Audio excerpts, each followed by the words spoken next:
Permítanme un ratito. Ya, ahora sí, ok. De acuerdo, entonces, después de haber superado esos pequeños inconvenientes ahí, ¿cómo se suele decir? Técnicos. Pues bueno, comencemos ahora sí. Y nos habíamos quedado la semana pasada en el Evangelio según Mateo, en el capítulo 22, y habíamos avanzado del 34 al 40. ¿Se acuerdan? Y básicamente esta pregunta era, por así decirlo, la última que le hacen este grupo de personas, o digamos, uno de los grupos de personas que eran representativos de la época en cuanto a cómo comprender la Biblia, dicho de otra manera, y que cada uno le hacía una pregunta diferente con el objetivo de tentarle, con el objetivo de encontrar alguna parte, alguna respuesta, alguna actitud, si se quiere, que haga pensar que el Señor Jesús no era aprobo, no era apto, o desprestigiarle, simplemente como ponen ahí tentarle, ¿sí? Eso que ponen ahí tentarle es, digamos, más que nada es como desprestigiarle, ¿ya? Desprestigiarle o encontrar algo de lo que se le pueda acusar luego, ¿sí? Listo. Ahora bien, corresponde entonces estudiar el resto del capítulo 22. Dios quiere que hoy sí terminemos. Y para después, mejor la siguiente semana, leer todo el capítulo 23, que es como que un solo argumento. ¿Sí? Y bueno, no pensemos que estos apenas 5 o 6 versículos que nos corresponde leer esta ocasión son sencillos. Más bien tienen su complejidad y vamos a abordar. Sí, entonces dice así. El 41 dice, ¿no? E igual, si de pronto tenemos alguna versión por ahí, sería, que no sea la Reina Valera, sería bueno que la tengamos a la mano por cualquier cosa. Dice así, estando juntos los fariseos, Jesús les preguntó, diciendo, ¿qué piensan del Cristo? ¿De quién es hijo? Y le dijeron, de David. Él les dijo, ¿cómo? Pues como David en el Espíritu le llama Señor, diciendo, dijo el Señor a mi Señor, siéntate a mi derecha hasta que ponga tus enemigos por estrado de tus pies, ¿no es cierto? Dice el 45, pues si David le llama Señor, ¿cómo es su hijo? Y nadie le podía responder palabra, ni osó alguno desde aquel día preguntarle más. De acuerdo. Entonces, este pasaje, estoy casi seguro igual que no será la primera vez que nosotros lo leemos aquí ahorita, ¿no es cierto? Entonces, más allá de preguntar de pronto cómo se ha explicado y demás de esto, creo que podemos ir al grano. Y el asunto es que aquí se cambia la dinámica y ya el Señor deja de ser preguntado y pasa a él preguntar, ¿vale? Y esto es algo interesante, porque de hecho así es como se dan los debates en el mundo bíblico, por no decir judío. En el mundo bíblico, una forma de estudiar o de reflexionar sobre la Biblia es en base a preguntas, es con base en preguntas, ¿sí? Entonces, por ejemplo, nosotros pensamos que un buen maestro, ¿no es cierto?, es el que tiene todas las respuestas, ¿no es cierto? Y en buena parte sí, pero más bien un buen maestro es el que hace las preguntas correctas, ¿ya? Entonces, fíjense ustedes, esto nos cambia un poco la perspectiva a nosotros y vale la pena que lo reflexionemos así.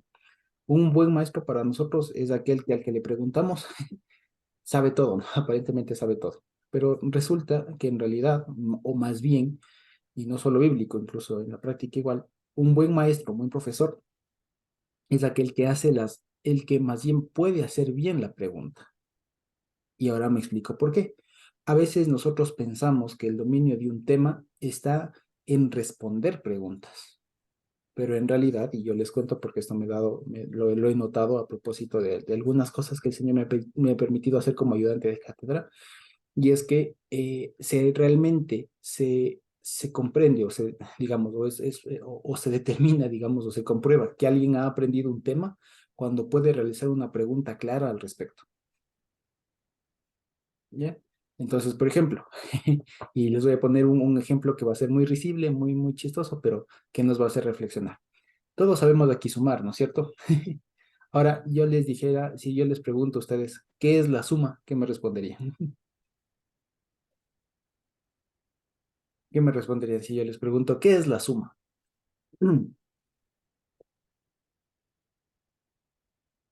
¿Qué es la suma? ¿Algún físico? ¿Algún físico? ¿Alguien de la poli? o alguien que haya estudiado algo de aquello, que tenga alguna respuesta por ahí. ¿Qué es la suma? Aunque yo soy social, pero la suma en sentido simple puede ser una operación matemática que añade algo a algo, Ujú. Vale, ok. que añade, Es la reunión de ¿sí? algo. Exacto, la operación matemática. Vale. Entonces, es lo que nosotros decimos, ¿no? Es la operación matemática que consiste en la adición de dos números, de dos cifras. Vale. Ahora, si yo les preguntara, si ahora pongámonos en el rol de profesores y digamos, realice una pregunta que, o sea, que pretenda saber o determinar que el estudiante ha aprendido qué es la suma. O sea, plantee la pregunta cuya respuesta sea la suma es tal cosa. Y no la pregunta simple de qué es la suma, ¿no? No, que demuestre con ejemplo, Podría ser una con un que ejemplo, aplique, que otra, aplique. pero si lo que quiero es que me diga la definición, ¿cómo lo diría? Así como lo que dicen ahora y no sé si han escuchado, con base estructurada, ¿no? ¿Cuál es la operación matemática en la que se añade Exacto. ¿Cuál es la base, la operación matemática que consiste en en añadir tal, tal, tal, tal, tal? Fíjense que no es tan fácil como preguntar qué es la suma, ¿no es cierto? Y esto les pongo como un ejemplo que seguramente todos manejamos, tal vez no con estos términos, pero manejamos. Y podemos determinar que nosotros hemos aprendido, que dominamos, por así decirlo, al menos el concepto de suma, porque ya les digo que después se suman un montón de cosas que ni siquiera sabemos que existen, ¿no? Pero en términos sencillos, sabemos eso. Ahora, ahora esto, como les digo, en el ámbito judío y en el ámbito ya de maestros, no es tan importante la respuesta, sino la pregunta. Y si ustedes recuerdan todos estos pasajes que hemos leído, ¿en función de qué parte la respuesta? En función de una buena pregunta. En función de una buena pregunta. Y fíjense que es algo bien sencillo. una ¿Qué pregunta opinas? reflexiva? Claro, una pregunta reflexiva, una pregunta compleja, ¿no? ¿Qué opinas de la resurrección? ¿Qué opinas de los impuestos? ¿Qué opinas de, qué más le dijeron? ¿Qué opinas? ¿Cuál es el más grande Igual, mandamiento, ¿no? ¿Qué opinas de aquello? ¿Qué tal? Entonces, le hicieron muy buenas preguntas, ¿no? Eran maestros, por eso es que no le preguntaron los cualquiera. Y de maestro, no entiendo qué es la resurrección, ¿podrías explicarme? No, le preguntaban gente que tenía cierta preparación y le hacían preguntas de ese nivel. ¿Ya? Y por eso vemos que el Señor Jesús también le responde a ese nivel. ¿Ya? Ahora el Señor Jesús se pone, se sitúa como maestro y les hace una pregunta. ¿Ya? Les hace una pregunta especialmente a los fariseos y les dice, a ver, ¿no? Y ahí incluso en el versículo 41 dicen, ¿no? Que estando juntos todos los fariseos. ¿Sí? Entonces ahí aparece una palabra que es la palabra sinagogue, pero en verbo, ¿sí? Que básicamente dice, estando congregados, por así decirlo, todos los fariseos, que en los que literalmente se reúnen todos los fariseos, entiéndase la cúpula, ¿no? La jerarquía. Entonces, estando juntos, la jerarquía, entendamos, de los fariseos, el Señor les pregunta esto. ¿Ya? Entonces les hace una pregunta del mismo calado, por así decirlo. Les hace una pregunta reflexiva y que incluso la respuesta es sencilla, pero que ahí precisamente se da cuenta de que, por un lado, tal vez no consideraron alguna cosa o por otro lado, revela la dureza del corazón. ¿Ya? Entonces, fíjense, en el 42 dice, ¿no? ¿Qué pensáis del Cristo? ¿No? Entonces, fíjense que aquí esta pregunta, ¿ya? Y cómo está planteada nos da mucha información respecto de una cosa. A veces nosotros pensamos que Cristo es una persona y para nosotros Cristo es sinónimo de Jesús, ¿cierto? Es sinónimo de Yehoshua. Pero fíjense que aquí el Señor les está haciendo una pregunta en abstracto y fíjense cómo está construida. ¿Cómo está construida? Podemos leerle de nuevo. ¿Cómo dice la pregunta? Esta primera ¿Qué parte. pensáis del Cristo? Exacto. No dice qué pensáis de mí, sino está No, preguntando en abstracto. ¿Qué pensáis del Cristo? Ahora, eso para de pronto nosotros en español o para nuestro trasfondo cristiano, digamos que tenemos, eh, para nosotros es fácil, porque si nosotros le preguntamos, ¿qué opinas del Cristo? Incluso nos suena rara la pregunta. No sé si lo pensamos así. Si a nosotros hoy nos preguntan así, con estos términos, ¿qué opinas del Cristo? Suena raro, ¿no? Sería de Cristo. No, ¿qué opinas de Cristo? Pero no, este del, ¿no es cierto? ¿Qué sería? Con artículo definido, ¿qué piensas del Cristo? Hace referencia a que esta figura de Mashiach, como se dice en hebreo, o de Cristo, del Cristo, o sea, hace entender que Mashiach, Cristo, no es solamente, como nosotros pues los cristianos le llamamos, con nombre propio al Señor, sino que se trata de un término teológico, ¿vale? Entonces, por eso le dice, ¿ustedes qué opinan del Cristo? O sea, que ustedes qué opinan de esta figura teológica llamada Mashiach, ¿sí? Eso es lo que le está diciendo el Señor, ¿sí? Eso es lo que le está diciendo el Señor. Ok. ¿Ustedes qué opinan del Mashiach? Ajá, aquí se dice, ¿qué opinan de ustedes sobre el Mesías? Exacto, ¿qué opinan ustedes sobre el Mesías? Fíjense, ¿ok? Y eso debemos saberlo, ¿no? Mashiach, o Cristo, como lo hemos dicho a lo largo de todo esto, y lo hemos visto, ¿no? A lo largo de todo este libro de Mateo, el Mesías, o la figura del Mesías, es lo que mueve todo el libro de Mateo. Que, como hemos dicho una y otra vez, y el mismo Evangelio según Mateo se presta para aquello, nosotros hemos concluido que Mashiach no es otra cosa que sinónimo de Dios, y no es otra cosa que no es nadie más sino el mismo Señor Jesús. Y eso para nosotros está claro.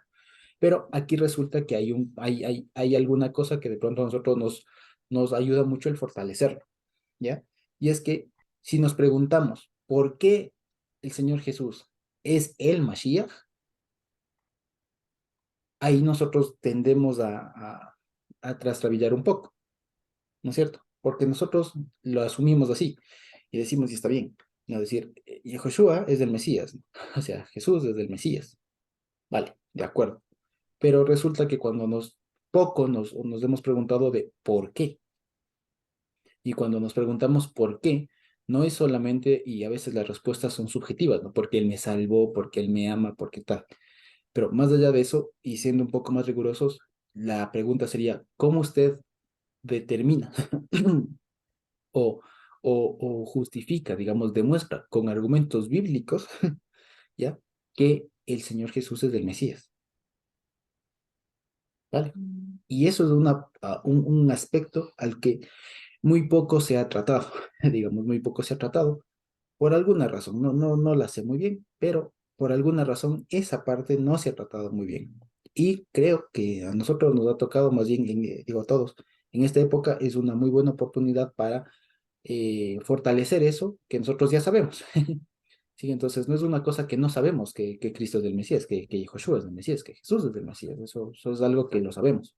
Lo que nos falta, digamos así, o no nos viene mal, por decirlo de otra forma, es fortalecer los argumentos bíblicos al respecto. Y la pregunta es, y esto se entiende, ¿por qué tenemos, y ahora hace falta preguntarnos esto metodológicamente? La pregunta sería, ¿por qué tengo yo que aprender a justificar esa respuesta? Vale, no sé si nos hemos hecho esta pregunta. Sí, entonces la cadena de razonamientos es, ¿Jesús es el Mesías? Sí, vale. mm. ¿Por qué? ¿Ya? Y aún más, ¿por qué tengo yo que saber por qué? ¿Sí? No sé si vamos captando la cosa. Ujú. Sí, sí me explico. Entonces son dos cosas que tenemos que Ah, preguntarnos. ¿Sí? para poder identificarle cuando él es quién es. Una, sí. Y hay otra cosa, porque es que hay otra gente, hay otro grupo de personas que entienden de manera diferente al Mesías. Hoy en nuestros días no es muy común que haya debate sobre quién es el Mesías. En el ámbito cristiano al menos no, ese tema está claro. Me explico. O sea, a cualquier denominación a la que nosotros vayamos, si hago esta pregunta, ¿ustedes qué opinan del Mesías? ¿Qué me van a responder? Es el Hijo de Dios, el Salvador del mundo, hermano. Claro, es el Señor Jesús, en pocas palabras. O sea, ahí no hay debate. Pero ¿con quiénes sí hay debate? Con los judíos, con los Exacto. israelitas, ¿Por qué? Porque con ese es los el que pueblo. creen. ¿Ah? Exacto. Porque ese es el pueblo en el que se tejió este concepto. ¿Nos guste o no? Porque vale la pena una vez más repetirlo. Este concepto de Mashiach no existe dentro de un apartado específico dentro del Antiguo Testamento, lo que nosotros llamamos del Antiguo Testamento. Dentro de las escrituras del pacto de los antiguos, no existe un apartado que diga Isaías capítulo tanto, el Mesías, y se haga. No. El Mesías es una construcción teológica que parte de varios pasajes de Isaías, de Jeremías, de Ezequiel, de Génesis, de Números, que los antiguos desde hace mucho tiempo se dieron cuenta que ciertos pasajes de la palabra, de lo que ellos tenían en el momento, el Antiguo Testamento, lo que nosotros conocemos, decían algo más respecto de un personaje que no calzaba o que sobresalía sobre todo lo que podían hacer cualquier profeta, cualquier rey, cualquier persona. Y a ese personaje le pusieron por nombre Mashiach y le bautizaron Mashiach. Y se creó una figura teológica, ¿ya? Y cuando el Señor Jesús viene a la tierra por primera vez, en forma de ser humano, con apariencia de ser humano, ¿no es cierto? Hay este concepto teológico. Y lo que él les viene a decir es, todo eso que ustedes identificaron como Mashiach, resulta que aquí estoy, ¿no? Hablando en términos sencillos. Pero ellos se habían tejido dentro de toda esa cosa un montón de interpretaciones que no calzaban, ¿no? Que no calzaban. Ahora bien, por eso es esta pregunta importantísima. Y que incluso si hoy se lanza esta pregunta en el mundo judío, hipotéticamente que se lance así, y que hay un representante o alguien, digamos, de todos los que pueden responder, podrían responder esta pregunta en el mundo judío con todas sus facciones, las respuestas son por demás variadas. O sea, no es una pregunta amistosa, no es como, oye, ¿qué tal te fueron las vacaciones? No, no, no es una pregunta amistosa, es una pregunta muy polémica, porque también vale la pena decirlo. A veces se piensa que el pueblo judío en general niega al Señor Jesús, por así decirlo, ¿ya? O de manera general, bueno, eso sí, pero lo que quiero decir, de manera general se piensa que el mundo judío espera al Mesías. Y resulta que sí, pero no. Porque debemos saber y debemos estar bien conscientes de que el pueblo judío no son solamente los que visten de negro como con traje negro y guedejas y todo eso. Esos son una facción de los judíos. Y hay muchos otros judíos, hay muchas facciones, incluso dentro de las cuales ya tienen sus propios Mashiach, es decir, tienen sus propios maestros, rabinos, que incluso algunos han muerto, esperan que resuciten, otros ya le están declarando a uno, hay otros que en cambio le declaran, o sea, siguen esperando y tal, ¿ya? Entonces, aún dentro del mundo judío no es una pregunta fácil, ¿ya? Entonces, para que también, digamos, estemos conscientes de que cuando a veces de manera muy ligera a veces se dice, ¿no? Es que los judíos siguen esperando al Mesías. En términos generales, sí, pero si ya vamos un poco más adentro, resulta que no todos, ¿ya? Porque incluso hay judíos ateos, así de sencillo. Vale. Ahora bien, esta pregunta, como les digo, por eso es muy importante y el Señor Jesús mismo la lanza aquí, al final ya de todo esto y creo que por eso también está estructurado así. Después de que el Señor Jesús ha dado un montón de respuestas muy convincentes, muy fuertes, bíblicamente hablando, ¿no es cierto? Muy bien estructuradas. El Señor Jesús le dice, ahora que están todos aquí, les tengo reuniditos, a ver, respóndanme, respóndanme esto, ¿ok? Y les dice, ¿qué piensan del Mashiach? ¿Vale? Y les aclara la pregunta. ¿De quién es hijo? Y esta pregunta parecería fácil, ¿no? Y parecería que las personas se lo pensaron muy poco y les respondieron de una, de David, ¿ya? De David. Ojo, vale la pena decirlo. Aquí aclara el Evangelio que está hablando con fariseos. Porque si les hubiera preguntado si hubiera hecho esta misma pregunta a los saduceos, hubieran respondido otra cosa. Si les preguntaba a los esenios, hubieran respondido seguramente otra cosa. Aquí está hablando con fariseos, ¿ok? Y los fariseos entendían mayormente al Mesías como el hijo de David, es decir, como el rey, ¿de acuerdo? Y ya les digo, porque los fariseos tenían una determinada forma de entender la Biblia que distaba un poco de los demás grupos que había en la época. Por eso es que también cuando leamos la Biblia, y esto hay que ser muy tinosos, hay que ver con quién está el Señor Jesús conversando o a quién se están refiriendo los apóstoles. Porque a veces, por eso también se caen unos pequeños errores y se piensa que cuando el Señor Jesús dijo algo de los judíos, se piensa que está hablando de todos. Y no, a veces está hablando con los fariseos, a veces está conversando con los saduceos, a veces está conversando con gente del pueblo. Entonces hay que saber con quién está hablando porque eso nos va a dar información y nos va a aclarar el panorama de por qué hace esa pregunta o por qué responde determinados términos. ¿De acuerdo? Eso también lo hemos visto a lo largo de todo lo que ya hemos estudiado, digamos, repasado a partir del Mateo. Y por eso es que aquí les pregunta a los fariseos, ¿qué opinan del Cristo? ¿De quién es hijo? ¿Ok? Y aquí ellos, me llama la atención que le entienden en el sentido castizo de la palabra, de quién es el descendiente, o sea, de quién desciende. Y ellos le responden, parecería que de manera muy fácil, de David. ¿Ok? Y aquí viene la contrarrespuesta. Entonces el Señor Jesús les diría, parafraseando, ¿no? Pues bien, pues bien. Ya, ok, de acuerdo. Y aquí, previo a continuar con esto, vale la pena que hagamos una aclaración. En el versículo 43 pone, no, Él les dijo, pues como David en el Espíritu le llama Señor diciendo, ¿no es cierto? Pero resulta que esta parte de le llama Señor, dentro de la pregunta, podría estar añadido. Es decir, que el versículo se debería más bien leer así. Él les dijo, pues como David en el Espíritu dice, ¿ok? Y no sé si de pronto ustedes tienen por ahí alguna otra versión, alguna otra traducción que de pronto pueda corroborar esto, ¿sí? No sé si lo tienen por ahí, ¿sí? Repito, el versículo 43 puede omitirse esta parte que le dice, le llama Señor, ¿ya? Y solamente diría, Él les dijo, pues como David en el Espíritu dice, ¿ok? ¿Sí? Por ahí de pronto alguna versión. Oye, por ahí, creo que todos ponen, ¿no? En el Espíritu les llama Señor diciendo. Bueno, pero en todo caso esa parte, Acá en una versión, Josué, ajá, acá en una versión dice así. A ver, dice, replicóles, pues como David en espíritu profético les llama a su Señor, cuando dice, y luego ya viene el 44. claro, ponen en el Espíritu profético, ok, pero igual dice, no, le llama Señor. Ok, entonces lo que quería decir es que esta parte de le llama Señor es la que podría estar añadida, ¿sí? Entonces, y les digo por qué, porque hace más sentido incluso. Hace más sentido que solamente leer que cómo está ahí puesto. Porque esto es como que, más bien dicho, si no le entendemos así, sería una pregunta totalmente sugestiva. Sí, o sea, una pregunta mal hecha en realidad. Sí, sería una pregunta, ¿cómo se dice? Sí, sugestiva. ¿Vale? Entonces, ¿qué quiero decir con esto?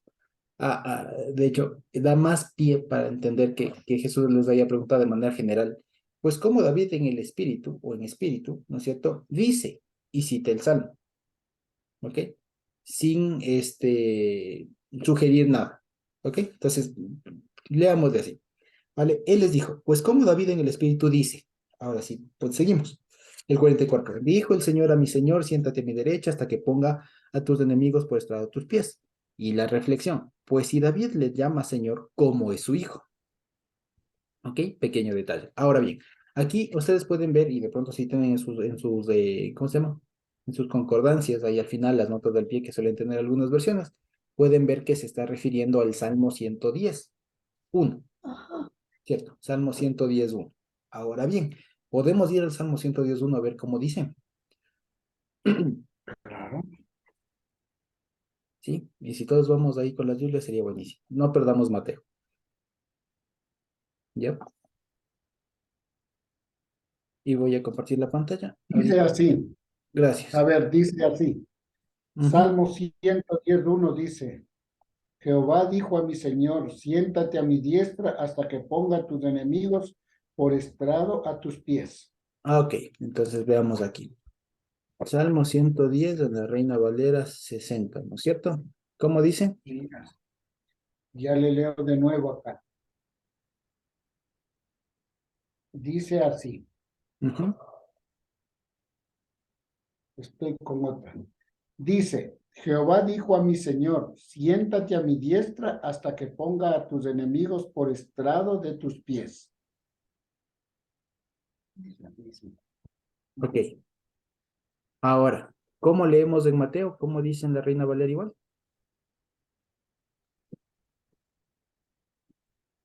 En Mateo dice así,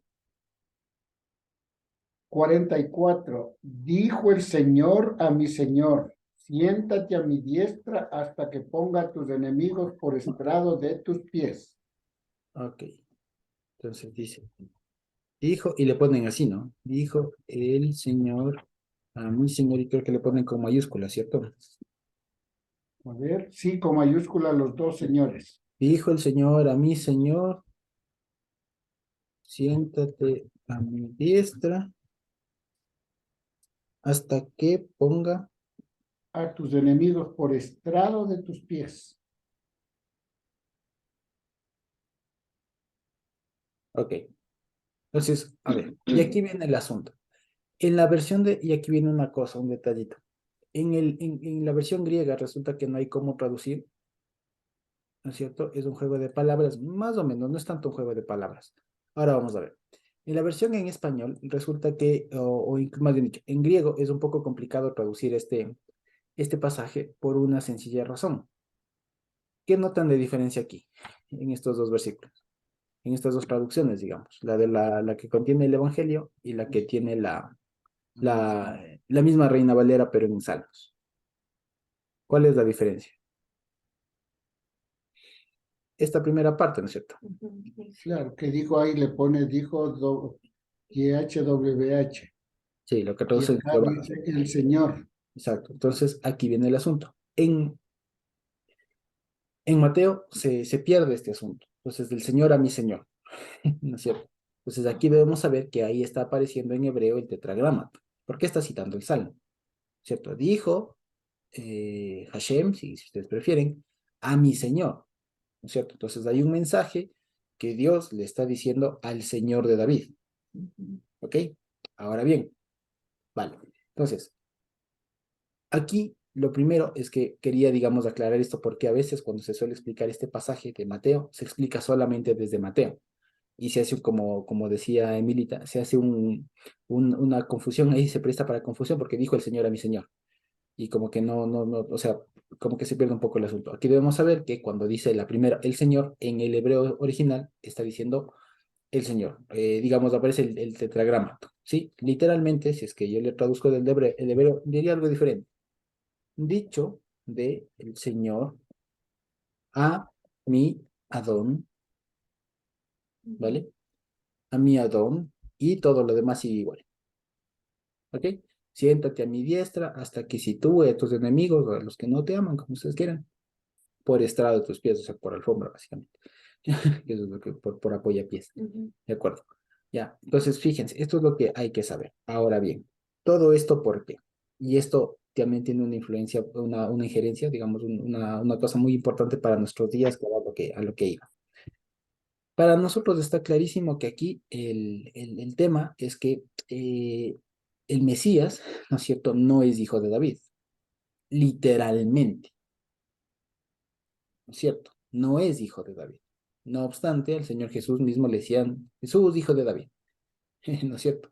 Entonces, aquí, por eso es que se refiere, y lo que le estaba diciendo es que se refiere al Mesías, a Mashiach, en término teológico. Y le está diciendo, ¿ustedes qué opinan de Mashiach? ¿De quién es hijo? Entonces, ellos le dicen, es hijo de David. ¿Vale? Y le podían citar un montón de pasajes y todo, de pronto esa parte en donde le está diciendo a Salomón, de que tu hijo y no faltará quien se siente de tu linaje en el trono, cosas por el estilo, pasajes abundantes al respecto, pero aquí le está haciendo una pregunta más teológica que le remite al Salmo 110. Ujú. Dice, ok, si ustedes suponen y si ustedes afirman, y si fuera así, resulta que hay un pequeño problema. En el Salmo 110, David, porque así comienza el Salmo, ¿cierto? Dice, Mismor de David, o sea, composición de David, ¿cierto? Composición de David. Dijo Adonai, dijo Hashem, a mi Adón, siéntate, tal. Entonces, con ese versículo, el Señor Jesús le dice, ¿vieron? Hay un salmo inspirado por el mismo David, o escrito por el mismo David, inspirado por el Ruach, ¿no? Por eso dice, como David en el Espíritu, inspirado por el Ruach, le dice y le llama a este personaje, le llama Adón, ¿no? Dijo Adonai, dijo Hashem, a mi Adón. Entonces, si es su hijo, ¿cómo le trata como un superior? Mm. Pequeño detalle. ¿Por qué le trata como mi amo? ¿Ya? Como mi patrón, si se quiere. ¿Ya? ¿Por qué le trata así? Y claro, aquí la respuesta sería sencilla. Ahora, les pregunto a ustedes. ¿No? Y razonemos ahí al respecto. Y ahí vamos a darnos cuenta porque es que no podían, no podían responderle. Y no es tanto que no podían responderle, sino que tal vez más bien no querían responderle, porque la respuesta es bastante obvia. Entonces la pregunta, si David es el papá del Mesías, dicho de otra manera, si David es el papá del Mesías, pero el Salmo dice que David le llama a este personaje Mashiach, su señor, como entonces de su hijo. ¿Qué responderían vosotros de esta pregunta que les hizo el Señor Jesús?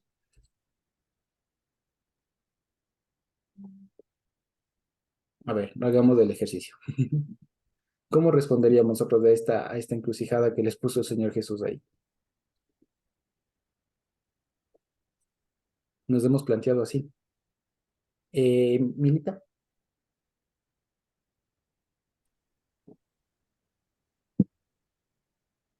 Sí, buenas noches, hermanos. Yo pienso que aquí clarito está en el Salmo 110. Como decía Emilita, que había un cambio de palabra, ¿no? Justamente este salmo nos está aclarando más en Mateo 34, donde dice, dijo el Señor a mi Señor. Pues es clarito, al menos yo lo entiendo así, hermano. Dijo el Señor, el primer Señor es justamente Jehová, nuestro Padre Celestial. A mi Señor se refiere al Mesías, al Hijo, podemos decirlo, de Jehová. Así lo entiendo. Ujú. Ok. Es... Gracias. Sí, ok. Vale, está perfecto. De acuerdo. ¿Alguien más que quisiera compartirnos algo? Les repito la pregunta. ¿Cómo responderían ustedes a esta pregunta última que les hace el Señor Jesús? Si David le llama Señor, ¿cómo es su hijo? ¿Cómo responderían esa pregunta ustedes?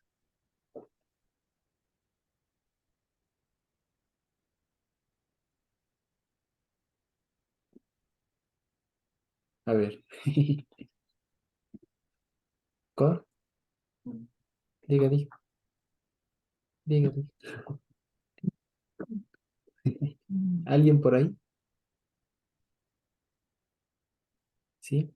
Sí, estamos vivos. Sí, alguien escribió acá, permítanme. No es su hijo. Exacto, exactamente. Ahí está, la pregunta es esa. Entonces la respuesta es que no es su hijo, pues. Exacto, y Jessy lo dijo, solo que le dio vergüenza decir.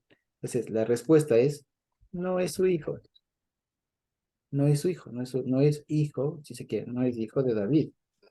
Entonces, entonces, exacto. Entonces, ¿qué es? Entonces la respuesta sería, si no es hijo de David, ¿hijo de quién es?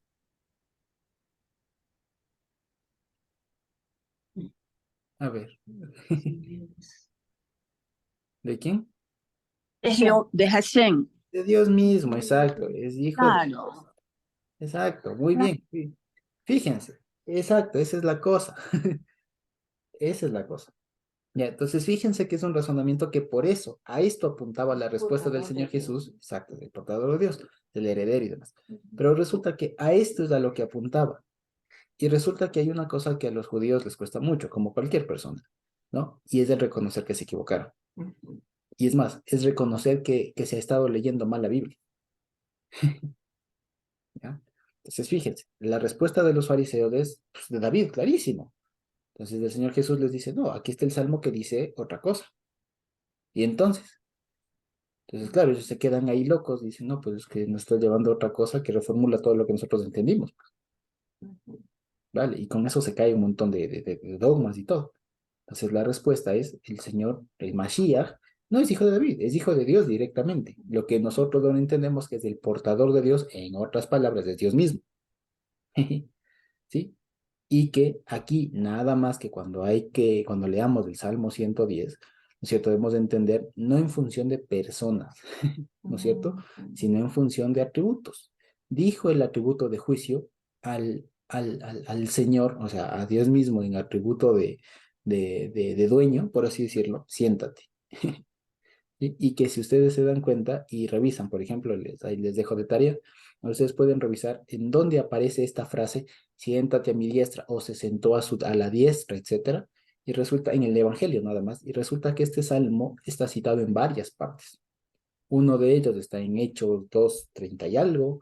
Otra está en Hebreos, aparece también en Romanos, aparece en Primera de Corintios, aparece en Efesios, ¿vale? Y en donde más aparece es en Hebreos, precisamente como uno de los argumentos fuertes que encontraron los autores del Nuevo Testamento para decir Jesús es Dios. ¿Sí? Ahora bien, ¿por qué esto es importante? Porque como les decía, para nosotros hoy, nosotros no vivimos en un entorno en donde esto es debatido, donde no se sabe. ¿Ok? Para nosotros es claro que Yehoshua es el Mesías, que Yehoshua es Dios. Es el Dios, es más. Para nosotros esto es claro. Pero resulta que aquí el Evangelio nos está dando un argumento muy fuerte que deberíamos repasarlo un poco más en alguna ocasión, y si no, de manera individual también, y es estudiar, si se quiere, un poco más a fondo, con un poco más de detalle, el Salmo 110, porque ahí está una cosa. Ahora bien, resulta que me puse a investigar, me dio la curiosidad, por así decirlo, de ver cómo se entendía el Salmo 110 por parte del pueblo judío, de algunos comentaristas y demás, dentro de los famosos, del famoso Rashi, viene otro y otro. Entonces resulta que aquí en este Salmo 110 está también ese versículo de, y te dije, tú eres sacerdote conforme ¿cómo es que dicen? A lo de Melquisedec. ¿Cómo es que dicen? Conforme al orden de Melquisedec, como traducen ahí, ¿no es cierto? Entonces, resulta que aquí los comentaristas después se preguntaron esto, ¿quién es a este señor al que Dios le habla?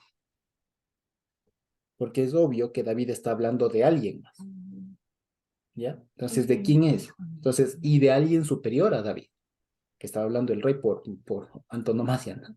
El rey por antonomasia de Israel es el rey David, ¿no es cierto? Entonces, a ver, entonces la pregunta que se hicieron, que parece que está debajo es, ¿a quién le está hablando? ¿A quién se refiere? ¿A qué señor le está hablando o se está refiriendo David? A aquel que Dios y Hashem, etcétera, le habla. ¿A quién? Entonces resulta que por ahí, y esto parecería que es la versión más compartida por estos comentaristas, y es que en realidad le está hablando a Abraham, ¿ya? En realidad le estaría hablando a Abraham y es como que, y ellos entendieron por lo siguiente, entonces ellos entendieron que dijo el Señor a Abraham, siéntate a mi diestra, todo lo demás, y dicen, ¿por qué? Porque es que Abraham en la época se le llamaba Adón. ¿Ya? Y citan alguna parte de la Biblia, de Génesis, en donde a él se le dice como que Adón. Entonces, ahí dicen eso, ¿vale? Y además también dice que, ¿por qué le dicen que él es sacerdote según el orden de Melquisedec? Porque ¿quién se encontró con Melquisedec? Sino Abraham, ¿vale? Entonces, fíjense ustedes cómo entendieron algunos comentaristas del pueblo judío esto. Y que ya les digo, eso para ellos es un argumento para decir, este no es un salmo mesiánico. No sé si me explico. Lo que está detrás de esa explicación es decir, este salmo no habla del Mesías, habla de cualquier otra cosa. Y de hecho ese es el argumento que va a tener buena parte del pueblo judío para refutar lo que nosotros le digamos, pero es que está escrito. Entonces, en muchas cosas, en muchos pasajes, lo que van a decir es, no, es que eso se refiere al pueblo de Israel, no, es que eso se refiere a otra persona, no, es que eso se dijo respecto de Moisés, eso se dijo respecto de Elías, no, eso se dijo de otra persona. Entonces, ese es el argumento que tienen como que a la mano, muy a la mano el pueblo judío, ¿ya? Y digo del pueblo judío, ¿por qué? Porque es que nos querramos o no, resulta que el pueblo judío actual y el pensamiento del pueblo judío actual es heredero directo de los fariseos, ¿ya? Es heredero directo de los fariseos porque fue la única forma de entender la Biblia, la del fariseísmo, que sobrevivió a la diáspora y todo lo demás. Los saduceos se extinguieron, los celotas se extinguieron y los esenios también se extinguieron. Los únicos que quedaron vigentes, vivos por ahí, fueron los fariseos y fueron los que después dieron la forma a lo que incluso y sentaron las bases para lo que hoy es el judaísmo. Así que esto lo dice medio mundo. Si el judaísmo actual no se entiende sin el fariseísmo de esa época. Y por eso es que tiene tanta importancia, creo yo, que el Señor se haya topado tanto con fariseos y haya explicado tanto su pensamiento. E incluso también parecería que es por eso que el Señor le escoge a un fariseo, o sea, Pablo, para que con la mente de fariseo que él tenía, por así decirlo, que él mismo no lo niega, ¿no? Yo soy fariseo de fariseos, dijo él, y comienza a explicar la palabra con la misma forma de razonar y los argumentos que daría un fariseo de la época. Así que por eso es importante, digamos, esto. Y llama la atención que con quienes más contacto, reproches, etcétera, tuvo el Señor fue con los fariseos. Y fueron después los únicos que sobrevivieron, incluso sentaron la base para el pensamiento judío religioso, especialmente actual, que llegó a nuestras épocas. ¿Ya? Entonces no es coincidencia. Y si ustedes van y le plantean esta cuestión a una persona, a un judío, a un líder actual, va a responder más o menos en esta línea. Llama la atención. Han pasado 2000 años y siguen pensando lo mismo. Incluso algunos de quién es hijo el Mesías, es David. De David, porque ellos entienden que el Mesías es únicamente rey. ¿Vale? Viene en función de rey. Entonces, ¿quién es el único rey? Pues David. Y se van al profeta Joel, que dice que en aquel tiempo se reconstruirá el tabernáculo caído de la casa de David. Entiendo en el reino que en el último día, en los últimos tiempos, habrá un milagro que aparecerá un descendiente directo del rey David, que se proclamará rey y reconstruirá el templo y todo lo demás. ¿Ya? Entonces, resulta que eso es lo que ellos tejieron. Pero aquí hay un argumento muy, muy fuerte que el Señor Jesús nos da y el mismo Dios nos dice, oigan, no por nada les mandé este salmo. ¿Sí? Hay que leerlo y hay que entenderlo con esta perspectiva. El Salmo 110 es una revelación, si ustedes quieren, respecto de cómo entender al Mesías, que no solo viene como rey, sino también como sacerdote, ¿vale? Y segundo, que lo que está diciendo es, el Mesías no es otra persona que Dios mismo, o sea, no esperen a ningún humano, ¿vale? Y que incluso, como les digo, este Salmo 110 habla del Mesías en dos funciones, en dos roles que no son contrapuestos. Habla del Mesías rey, cuando dice aquí siéntate a mi diestra, hasta que ponga a tus enemigos por detrás de tus pies, y habla del Mashiach sacerdote, porque él dice, tú eres sacerdote conforme el orden de Melquisedec o el juramento de Melquisedec. Vale, entonces esto seguramente también les chocó en el fondo a los fariseos. Asumir o considerar siquiera que también existe un Mesías que no es rey. ¿Ya? Entonces hay muchas cosas de fondo. Por eso es que ellos se quedaron simplemente pasmados, por así decirlo. Pero si nadie le podía responder palabra, ¿ya? Y no porque les planteó una cuestión imposible, sino porque, creo yo, seguramente no eran tontos. No es que no sabían, es que seguramente se dieron cuenta de todas estas cosas que para nosotros hoy es fácil comprender y que ellos simplemente no querían decir nada. ¿Sí? Porque más les convenía no decir nada antes que responder y darle la razón al Señor Jesús, o equivocarse, o tratar de retractarse ahí, que les complicaba mucho la existencia en realidad. Entonces, fíjense, esta pregunta del Señor Jesús que les hace es un razonamiento que hoy nosotros podemos responder. Fíjense, pero que a los fariseos de la época les costaba, y que incluso a un judío de la época, un practicante, etcétera, le va a costar decir esto. Y les aseguro que encontrarán alguna forma de sacársela. ¿Ya? Entonces, fíjense, a eso es a lo que iba con todo esto. Estos episodios, ¿qué se diría? Estos eventos que se fueron recogidos en el Evangelio no fueron de Gana. Seguramente hubo otros más, pero estos son los más importantes que nos dejan a nosotros hoy, habiendo pasado casi 2000 años de lo que estaría sucediendo esto, perdón, nos deja un montón de enseñanza y nos deja una buena reflexión para ahora. Que hay muchos argumentos y especialmente los del Evangelio son los mejores argumentos, por así decirlo, son los mejores argumentos, los argumentos más fuertes para defender, así, bíblicamente, no solo porque me salvó, ¿no? Que sí, pero bíblicamente defenderlo además, ¿no es cierto? Tener una base fuerte bíblica para decir, Yehoshua, el Mesías es Dios, Yehoshua es Dios, o sea, Yehoshua es el Mesías, ¿ya? Y eso nos ayuda un montón a nosotros a fortalecer la fe, a fortalecer nuestra educación, ¿entiendes? ¿No? Porque ya les digo, a veces, y con eso para concluir, ¿no? No es suficiente con saber algo. Y a veces no es suficiente con saber por qué ese algo. A veces también es bueno plantearnos, de vez en cuando, no siempre, pero sí es bueno saber plantearnos por qué debo saber por qué. Y en este caso la respuesta es porque cualquier rato pasa esto de nuevo. Pasa esto de nuevo. Y créanme que puede pasar de nuevo. Tanto por las injerencias políticas, religiosas, lo que sea, cualquier cosa puede pasar que nos va a servir de mucho tener estos argumentos bíblicos de la mano, y también esa es una forma otra forma, digamos, otra perspectiva de leer el Evangelio. Cada vez que leamos el Evangelio y nos topemos con una referencia al antiguo, a un salmo, a un proverbio, a un profeta, a la Torá.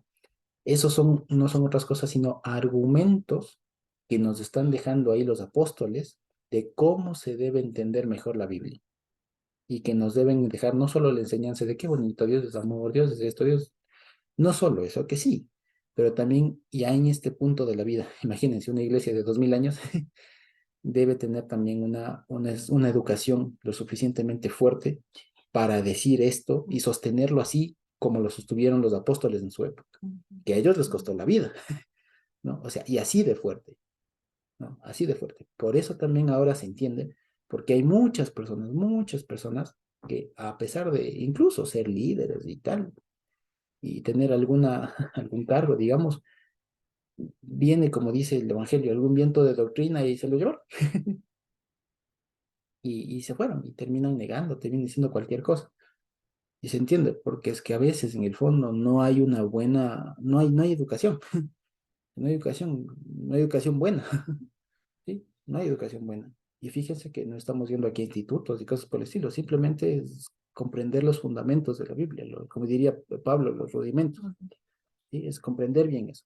Y esto, llame un rudimento, ¿sí? Esto que nosotros decimos, Jesús es el Mesías, sí, gran revelación, enorme revelación, que viene por el Señor, pero también es tarea nuestra entender por qué. Y el Señor nos va enseñando, nos va diciendo un montón de cosas, ¿sí? Y aquí, como les digo, el Salmo 110 es un salmo muy, muy potente. Para demostrar esto, sí se lo sabe hacer. Y una forma por así decirlo, ustedes se acuerdan cuando en su momento estudiamos de Hebreos, resulta que este salmo, este fue uno de las que también se utilizan, en Hebreos 1 aparece, para decir a ningún ángel, Dios le dijo, siéntate a mi diestra. ¿Eso qué quiso decir? Que el Mesías, que el Señor Jesús no es un ángel, que está más arriba de los ángeles. ¿Y quién está más arriba de los ángeles y no solo Dios? Entonces, fíjense, hay muchas formas de aproximarse a este versículo. La respuesta va a seguir siendo la misma. El Mesías es Dios. No es un ángel, no es un humano, no es un superhumano, no es un super mega ángel, ¿no? Es Dios mismo. Y ese Dios mismo nos enseña el Evangelio, nos revela el Evangelio, que ese tiene nombre. Y es el Señor Yehoshua, ¿sí? Por eso nosotros decimos Yehoshua HaMashiach, ¿vale? Entonces, fíjense, esto nos debe comprometer, por así decirlo, con mucha seriedad, con mayor seriedad, a estudiar la palabra.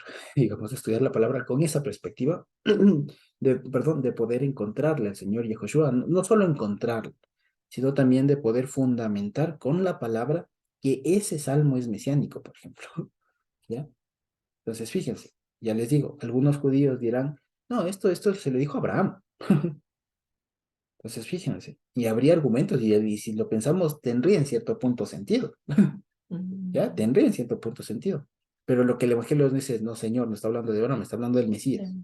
Este es un salmo mesiánico. Y si usted lo entendió con Abraham, pues permítame decirle que con todo y ser judío, pues se equivocó. ¿Sí? Así que este es un salmo mesiánico. Y, y ya, digamos. Sí, así que Dios nos permite en algún momento tener también algún estudio, alguna serie de pronto sobre los salmos, alguna cosa así, pero si no, debemos saber esto. ¿Sí? La conclusión con la que quisiera que nos quedemos ahora es la siguiente. Si hemos de encontrar un buen punto de partida para comprender o para poder fundamentar nuestra educación respecto de que el Mesías es Dios y de que ese Dios es el Señor Yehoshua, pues un buen punto de partida es el Salmo 110. ¿Sí?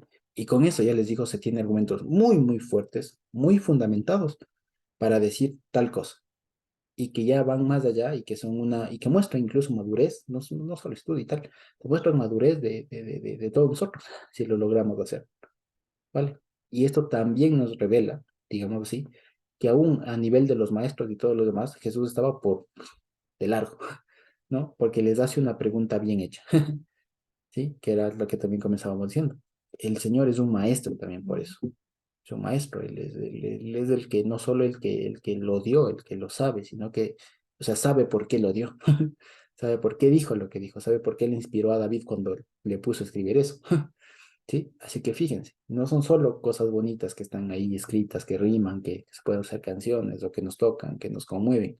No solo son eso, son muchas cosas más. Son fundamentos, son enseñanzas en el sentido estricto de la palabra, que nos ayudan a aprender algo, a fundamentarlo, a practicarlo. ¿Sí? Entonces, cuando en algún momento, si tenemos la oportunidad de decir, bueno, ¿por qué Yehoshua es el Mesías? O ¿por qué el Mesías es Dios? Que incluso eso, aún en el cristianismo y demás, es un poco debatido, ¿no? Si ustedes les preguntan que el Mesías es Dios, algunos dirán muchas cosas. Entonces resulta que una buena explicación del Salmo 110 aligera las cosas, digamos, y permite la comprensión. ¿Sí? Si se quiere, permite la explicación del asunto y en debidos momentos permite o ayuda a la defensa como dice, de nuestra profesión, de lo que profesamos. Que no es otra cosa que Yehoshua es el Mesías, que Yehoshua es Dios. ¿Sí? Básicamente eso. Entonces, ya en la siguiente semana, Dios permita, leemos de todo el capítulo 23. Así que como es un poquito larguito, sí, como es un poquito largo, les pediría que igual podamos venir leyéndolo, repasándolo, si podemos entre semana, etcétera, para que así pueda fluir la cosa. Sí, pueda fluir la cosa. ¿Sí? Milita o hermana Digna. Y hermano Josué, no, parece que me confundí de términos o de personas, porque acabamos de analizar que el Señor es Jehová en Salmos, ¿no? Y en Mateo es el Señor. El Señor dijo al Señor, mi Señor. Y quedamos claro que el segundo Señor, el Mesías, es el Hijo de Dios, ¿verdad?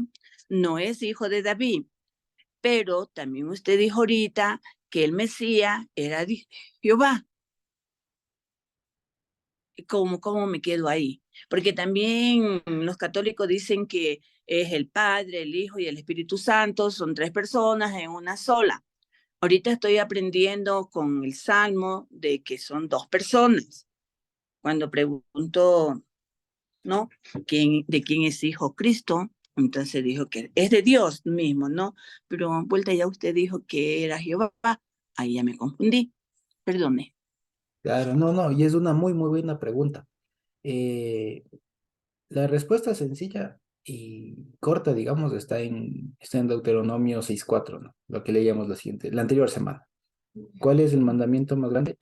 Pues escucha Israel, Dios es ¿cuántos? Dios es uno. Dios es uno. No hay dos. Y se acuerdan también que en la parashá de la semana anterior habíamos visto que precisamente este tema de que Dios es uno, implica que Él no se divide, que Él no se puede, que no necesita dividir. No solo que no se puede, que no necesita dividirse, que es Él, ¿no? En el sentido que no tiene que dividirse en padre, hijo, o cuántas cosas más se puedan interpretar ahí. Ahora, de pronto, lo que sí vale la pena, y creo que tal vez no es el momento, digamos, más oportuno, porque nos llevaría un montón de cosas y seguramente despiertan más dudas, pero lo que sí debemos saber es lo siguiente. Dios es uno, y este tema de la trinidad o de la binidad o binariedad o alguna cosa así, que también incluso en algunos lados se habla de Dios, en realidad parten de interpretaciones de ciertos pasajes que, como a veces se suele decir, las interpretaciones de estas que se hacen en función de ciertos pasajes que únicamente cogidos de esa manera funcionan, pero que si los leemos de otra manera, en función de otros versículos, ya no funcionan. Así que básicamente, digamos, entender a Dios como Trinidad o como Vinidad o binariedad, como se diga, en realidad responde a eso, a interpretaciones, por así decirlo, construidas, pero no necesariamente responden a cómo dice la Biblia. Y creo que a veces eso nubla un poco cuando uno lee la palabra y salen las preguntas como los que ahora le han surgido a la hermana Digna, ¿no? ¿Cómo? Entonces, ¿cuántos mismos son? ¿Cómo es la cosa?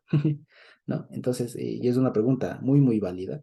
Y la respuesta que por el momento, digamos, que quisiera y me animo a dar es esto, ¿no? Entender no es bueno, no es lo más conveniente leer o entender al Señor a partir de estas interpretaciones porque nublan un poco y traen un montón de conflictos. Es más sencillo partir de Deuteronomio 6:4, que dice que Dios es uno, ¿sí? Que Dios es uno y que más bien ese Dios actúa en virtud de varias de sus atributos, en virtud de varios de sus atributos. Y que cuando aparece YHWH, lo que traducen Jehová, etcétera, no es que está hablando Dios, está hablando un atributo de sí mismo respecto de otro atributo de sí mismo. Y es como para nosotros sabemos, es como les digo, por ejemplo, nosotros entendemos que el Señor es rey, ¿sí o no? Ujú. Pero también es sacerdote, ¿vale? Pero también es profeta, pero también es maestro. Entonces, ¿qué mismo? ¿No es cierto? Yo les diría, entonces, ¿qué mismo? Es rey, es profeta, es sacerdote. Ya, entonces, ¿qué mismo es? Entonces, no es la pregunta ¿qué mismo es que es lo mismo. Es como estar viendo un cubo, ¿cierto? Si yo lo veo desde aquí al cubo, veo una cara, pero si le doy la vuelta, veo otro, pero si lo veo desde más lejos, veo que es un solo cuerpo con diferentes cosas, Son sus son características. diferentes características, ¿vale? Entonces, es como, por ejemplo, si yo digo el agua, ¿qué es? ¿No es cierto? Alguien me diría, es inodora. Otro me dice, no, el agua es insípida. No, el otro, el agua es transparente. No, el agua es tal. Entonces uno diría, bueno, ¿qué mismo? ¿Es inodora, es insípida? ¿Qué mismo? No, es todo lo mismo. Si es que yo veo, si es que me detengo a analizarle respecto a una característica en particular, diré cosas respecto de cada una. Pero si es que lo veo como todo, pues resulta que estoy hablando de la misma cosa, solo que me he detenido en alguna característica de ese momento. Así Dios se presenta en algún lado como juicio, como juez, se presenta como legislador, se presenta como Que, maestro, se presenta como, ah, se presenta como protector, se presenta como guerrero, ¿vale? Se presenta como maestro, se presenta como profeta, se presenta como rey, se presenta como sacerdote, ¿vale? Y eso, digamos así, solo como funciones que nosotros conocemos, pero de ahí vamos a sus atributos. Se presenta como el amor, como la verdad, como la solidaridad, como la justicia, se presenta como un montón más. Entonces, por eso es que es mejor entender al Señor no como personas, sino como atributos, como características, que al principio cuesta un poco y entiendo que puede llegar a marear, ¿vale? Pero es mejor entenderlo así. Es como que si Dios fuera un tetraedro, ¿no? Un poliedro creo que se dice, ¿no? Es decir, un objeto con varias caras, ¿no? Con varias caras, y que si yo me detengo en un momento voy a ver una cara, pero es eso, de un cuerpo mayor, de algo mayor. Entonces, cuando hablamos de Mashiach, es eso. Es, si se quiere, una cara, digamos, es una parte que engloba mucho, ¿no? Que engloba buena parte. Si es que hablo del sacerdote, otra cosa. Si es que hablo del rey, otra cosa. Entonces, es una forma más sencilla. Entonces, cuando ahí aparece Jehová dijo a mi Señor, entonces no es que son dos. Está hablando un atributo respecto de otro. Está hablando, por así decirlo, el juez, está hablando respecto del atributo de Señor. En otro lado hablará Elohim, hablará Dios respecto de otro atributo. En otro lado hablará el amor respecto de otro atributo. Y así, bueno, básicamente es eso. Sí. Gracias, Josué. gracias. Ok. Vale. Entonces, igual les cuento que esto al principio, igual, como les digo, puede llegar a marear. Puede llegar a marear, puede llegar a sonar un poco más complicado, pero ahí estamos. Así que lo único que les diría es no se desanimen y más bien vamos ahí caminando, ¿sí? Entonces, básicamente es eso. No sé si tenemos alguna otra pregunta, alguna otra participación. Y por lo demás, creo que estamos terminando, ¿sí? Así que no sé si hay alguna otra pregunta, participación. Ok, creería que no.